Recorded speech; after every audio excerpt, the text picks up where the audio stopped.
masterclass. It's difficult, and it's important to highlight with a lot of these teams already making this rotate into that next zone. You would assume, with these rotate legends, you either got the Pathfinder or Wraith, really. We have 7 Pathfinders in this lobby, but it's Watson was the most picked legend alongside Newcastle. But Newcastle, at 55% and Watson at 65%, is to find these bunker down opportunities while staying naughty. Takes that longbow shot from a distance. He's on the Bangalore, by the way. He's got the wingman R9 in hand. Well, Curve, by the way, I'm sorry, but Neo just cannot catch a break. Curve is going to be able to pick up that KP, and Vayne is able to finish off Akba. It looks like there is a crazy fight happening over here. You have JDG now moving up from the back end here before trying to find the players who drop down into the hole. This is actually really interesting, right? We're foregoing playing Newcastle. We're going with the Sparrow, Bangalore, Watson. And we are just going to go hyper aggro and fight for everything. Where we're seeing these teams now just rotate. There is a fight and a pileup that we once again saw in the feed. It's going to be NIP, Neo, who are in trouble. Wolves, who are now going, by the way, from Zeus. You talk about that big evac tower. You could have lunch and still be able to control your own legend before finding your landing. They do find their own landing on the outskirts of Wall, but it's a lot of these sniper fights that you have to be careful playing off the back end of these crates.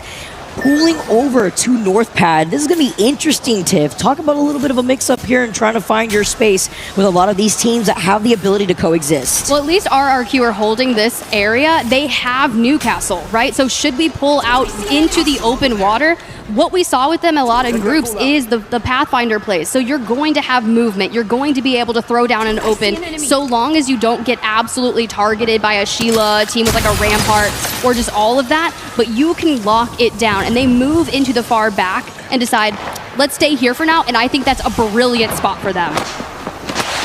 Especially with this comp, right? It's not like you got to worry about the cryptos, etc. That's why you're seeing so many of these Watsons here. See the pings, and they're just going to sit pretty together with the Newcastle.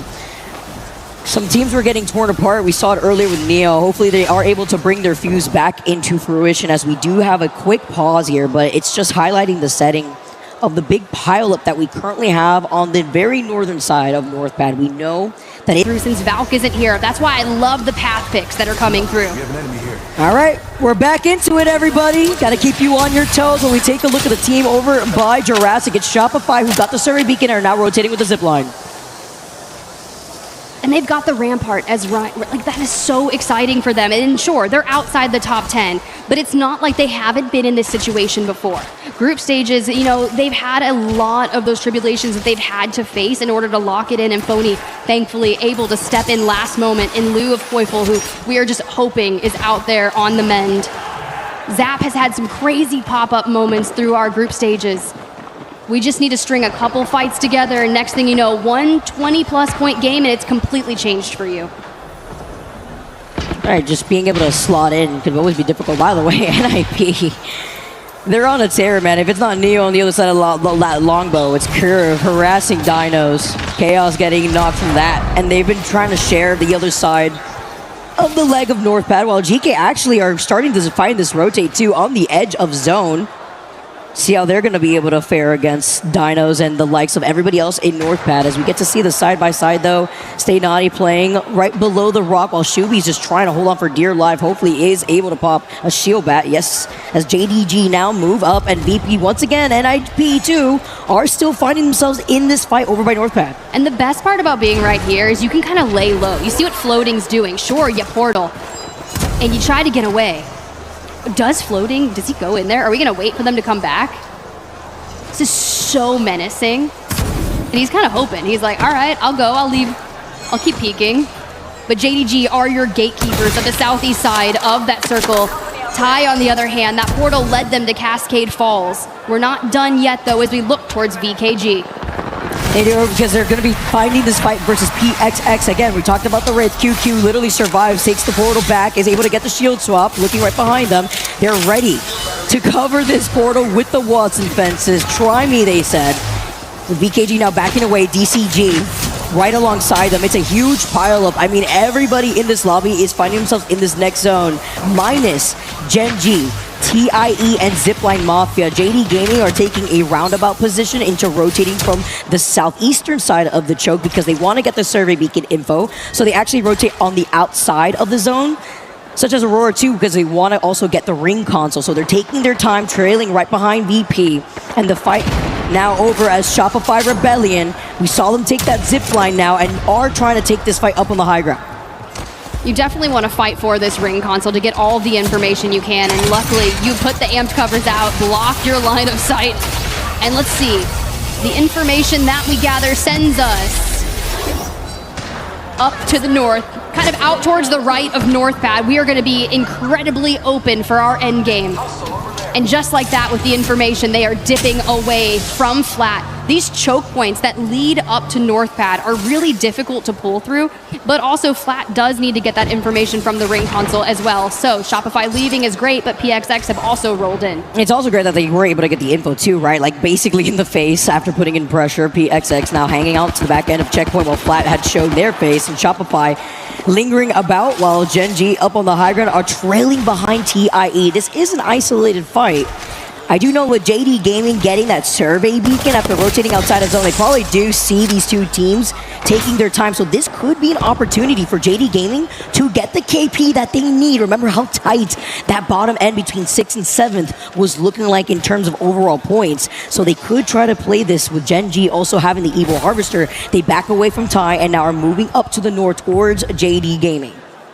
Quick little look here. You can see Wolves have isolated themselves out to the far northeast of the next circle. Zipline Mafia out towards the east from them, coming in from the low buildings outside of Wall. Shopify Rebellion are carving their path currently up into that next circle. Which trench will they play from? We'll stay tuned for that. JD Gaming is going to be in the choke point on the outside towards the right. Guys, I'm really worried about the teams like Flat and PXX that have to come out of checkpoint. Ty themselves have actually dived down south and are going to rotate from that down B side of thing. Virtus Pro will be there though. It really depends on how they're going to be able to find that rotate, right? Like, will they have the evac is the question. It's going to be so difficult. Aurora, who have now found themselves from down beast after getting the ring console, playing on the outskirts of this zone, but they're getting sniped in the distance. I mean, I'm hearing longbows from every single corner of the map. See NIP in some trouble too. Hopefully they're able to get that reset within the side-by-side as a slowdown off the longbow. BKG. It's the back-to-back. I mean, they get the next crack, but it looks nice the way that they've been bunkered down inside of that building. We saw them earlier, preventing other teams from getting the survey beacon, which is why you have the rare like JD Gaming, who have the Sparrow, or even Zipline Mafia, because they don't have to overcommit in getting that survey beacon information. You just line up the arrow and get the info, but this is why having a sniper is so incredibly important, because these sight lines up in the North Pad vicinity are so long-sighted and open. You constantly keep that pressure onto the teams, diminish their resources, and for fun are working to diminish Deep Cross Gaming. They find Xiao. We don't necessarily get the full just yet, but we focus on our healing because he's already so far in the open. So it's really tough. I mean, even with the pileups that we're currently seeing in every corner, Tiff. Yeah, and I mean, at least Deep Cross Gaming, they do have the altar, right? So the reset will be there for them. For Gen G and PXX, we highlighted earlier the checkpoint area. The collapse is here. For Asia and Dexter, saying side by side, trying to breach the fortress PXX has laid. I mean, with how quiet they've been so far, they really desperately need this. They do get the knock eventually, and the one solo PXX got out of there before the 3P came, because that's going to be from Flat, so no matter what, it was at a loss for PXX, now forcing Flat to look at Gen G. Flat say, okay, well, we had the high ground originally. When Nano did drop down temporarily, they wanted to time that 3P properly, and they know they're a little too late. That's why you see Qzer holding onto the high ground, putting down the fence line from the zip line that leads you down to where we saw Gen G originally. Flat know that Gen G are either going to rotate and commit to that northern choke from checkpoint or even wrap behind, or VK Gaming were holding onto that building that we saw at replay in. All right, with that pip, you're going to see a couple of things. It shifts away from Wolves Esports location out towards the west. You also see JD Gaming leaving the north checkpoint, going south and wrapping onto Gen G. Those three are going to fight. Meanwhile, RRQ trying to hold down the location they moved into. Oh my goodness, JD Yes, I'm Gaming, saying. no way! They chose that. They chose to leave that. As VKG moved into their spot, they dropped down and Gen G wiped them, dare I say, with ease. I mean, like, as you mentioned, like, trying to take that fight. I mean, trying to take a roundabout position, too. When you knew, by the way, that Gen G were going to be there, you scanned the survey beacon. They still decided to take that fight. And now they are the first team to go out in this lobby. That is not what you want to risk when in the overall standings, you're literally like a 2-3 point difference away from top 6. You realize we're 15 minutes into this game and we just lost our first team? Yeah.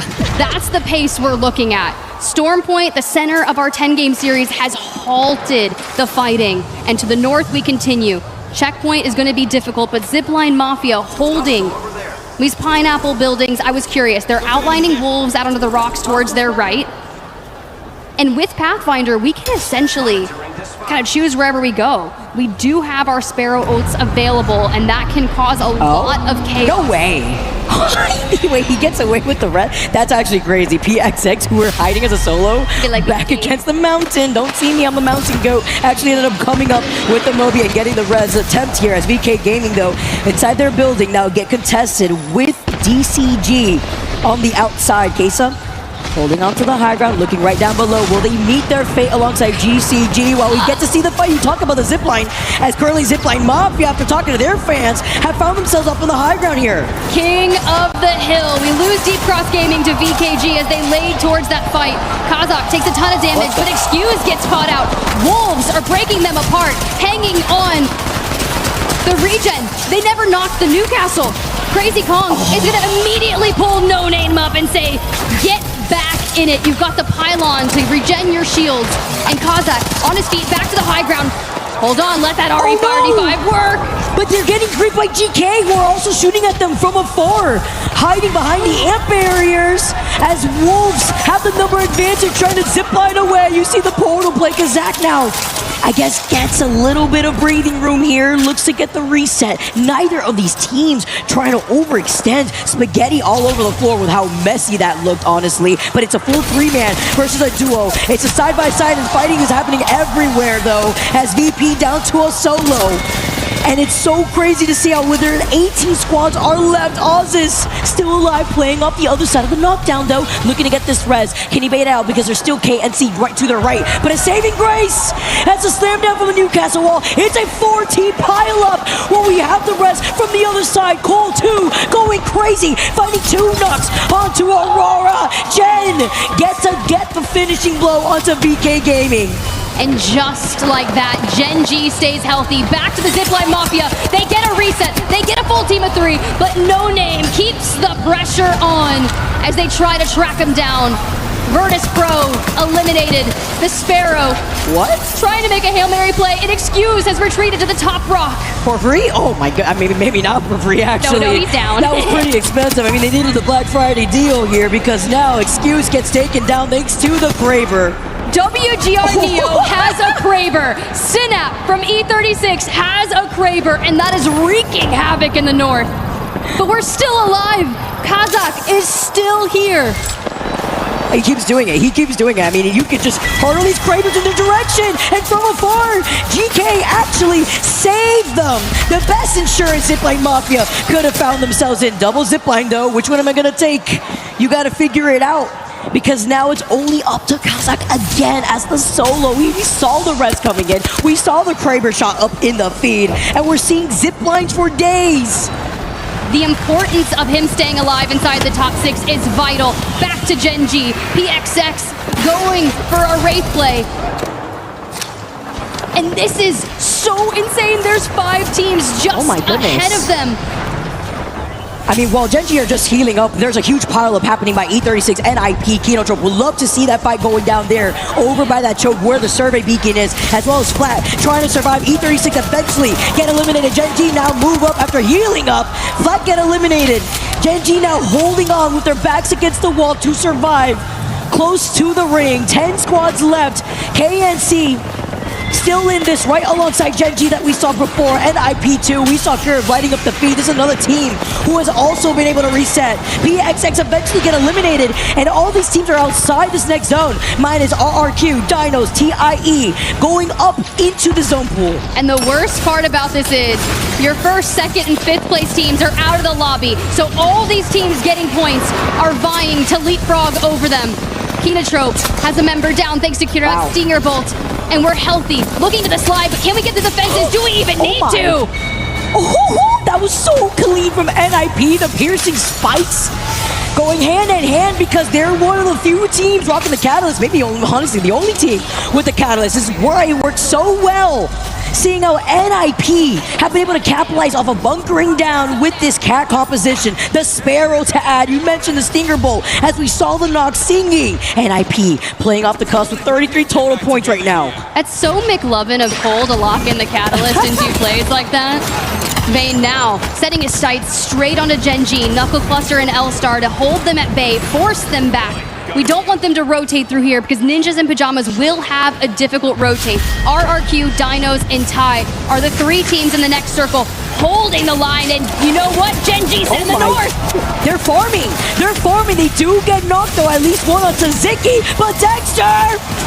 He is fried before the nade at his feet. Take them out, but they were fragging out tip. They had 15 KP. We are down to our last few squads. 5 squads left here in this lobby. Well, NIP, oh no, don't give Vayne a haircut.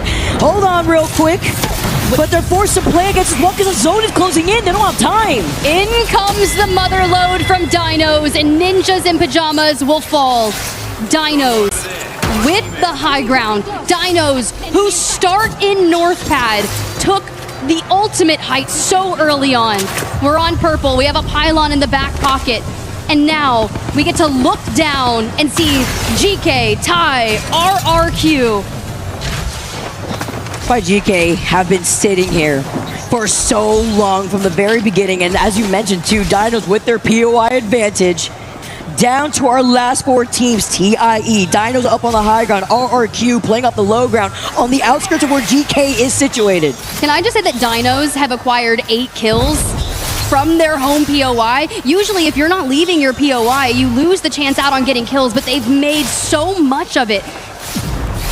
J Future with the Knuckle Cluster, you can constantly onslaught people with that. They're already looking at TIE. If they had that pylon gone from them, do you know how many Knuckle Clusters would be sent on them? Oh man, especially if you are able to take care of that gen in general too, and you're trying to also take care of these amp barriers, but it's going to be impossible when you have to worry about the Newcastle wall trying to zap that up. Really comes down to how this mother load is going to play off too, because with our last 4 teams here, it's important to highlight that DINOS are tied with Zipline Mafia for top 6. If they get one more KP, even the placement points alone, they will overthrow them. But with Wolves and For Fun also not being here, this could just easily be a shakeup within the top 3 in the overall standings after these 6 games. Seeing how now the last zone's closing in right behind their backs, it's time for TIE to make a move. And RRQ and DINOS are 5 points away on the leadership. 1st through 7th, and Keon, the Sheila in hand. We're just gonna keep on going. Don't mind me, I'll leave this here. I mean, they're the only duo in the lobby, and TIE about to be out if they don't hold on. They have to work with what they got, but with the fact that they don't have their rate, that's very detrimental too. It's not like they're gonna have a portal, it's not like they're gonna have stall potential when the final ring does close in. But after getting that knock origin from the other side here, TIE is in a lot of trouble. GK are giving them the other half of the sandwich, but DINOS is looking at them. RRQ now move up. TIE get eliminated last 3 spots, and DINOS lose out on their fuse. But they need to get a reset, and they do. They're back up, and now setting their sights onto RRQ. Oh. But can they hold both teams at bay? They have found themselves in the center. Dropped has no wall in the back pocket, so he wants to let this fight go down. Kiana's having way too much fun, but this is the presence you have to show off when you're down to a duo. Chaos now taking a flanking angle off the Watson. He's setting up the perimeter. This is so smart. They're wrapping up behind drop. He doesn't know. He puts on the wall to his left. They're looking at RRQ. RRQ's also having a great game, but not getting the KP they need. They have the placement. They may move up as DINOS now fully send it onto the duo. They want to be able to get double top 2 here. GK now down to a solo. It's just the Rampart. RRQ was able to find drops. J Future though taking the slow alongside DJ and feeling a rather chaos here. And with Dino having their POI advantage, they are your Game 6 winners with 14 KP.